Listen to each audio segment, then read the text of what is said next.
Courtrooms are supposed to be places of order, cold, structured, built on facts, not feelings. Judges, they sit above us all, steady as stone. They wear the robe, hold the gavel, and carry the weight of the law. But sometimes the law collides with the raw, unshakable truth of human pain. And in those moments, even judges cry.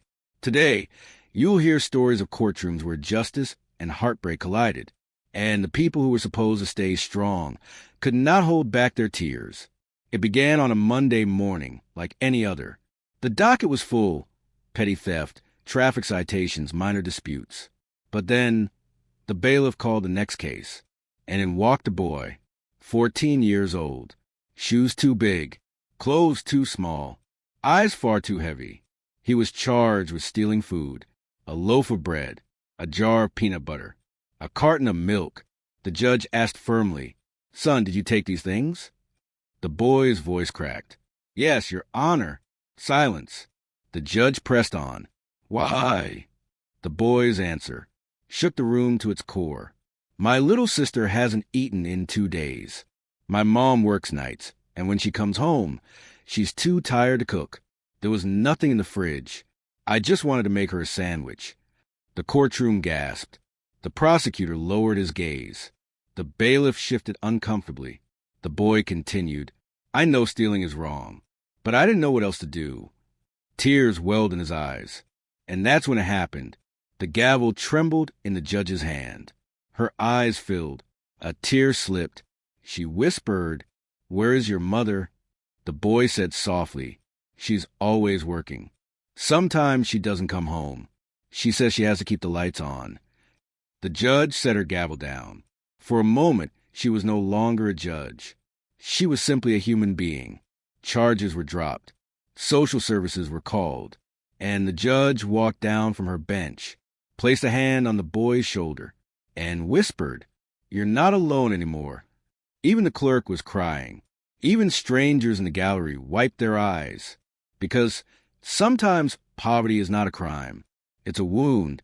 And that day, justice meant healing. The second case was different. It was a man in his 60s, gray hair, shaking hands. He stood accused of trespassing. The charge sheet said he had been sleeping inside a bus terminal after hours. When asked to explain himself, the man's voice wavered. "I served this country. 2 tours overseas. I came home, but home was gone. My wife had passed. My children wouldn't answer my calls. I had nowhere to go." His crime? Sleeping on a bench. He looked up at the judge. "Your Honor, I wasn't trying to cause trouble. I just didn't want to freeze to death." The courtroom was silent. The prosecutor shifted uncomfortably in his seat. The judge leaned forward. "Sir, you're a veteran?" "Yes, ma'am." He pulled out a worn ID, hands trembling, voice breaking. "I wore the uniform. I gave everything. And now I sleep where I can." At that moment, the judge's face collapsed. Her lips quivered. Her eyes glassed over. A tear slid down her cheek. Because this wasn't just trespassing. This was a man discarded, forgotten, a man who gave everything for a flag that hadn't given back. The judge dismissed the case. Then she did something no one expected. She stepped down. She walked over and shook his hand. "Sir, you will not be forgotten here." The courtroom rose to its feet, clapping softly, not for a case dismissed, but for a man finally being seen. The last case that day was a mother charged with unpaid parking tickets, a stack of them, enough to trigger a warrant. The judge asked, "Ma'am, why haven't you paid these?" The woman's hands trembled as she clutched her purse. "Because every time I had a choice between a ticket and dinner, I chose dinner. Because every time I had to pick between the fine and my daughter's asthma medicine, I chose medicine. I work 2 jobs. I walk miles to get home sometimes. But no matter what I do, it's never enough." The courtroom was silent.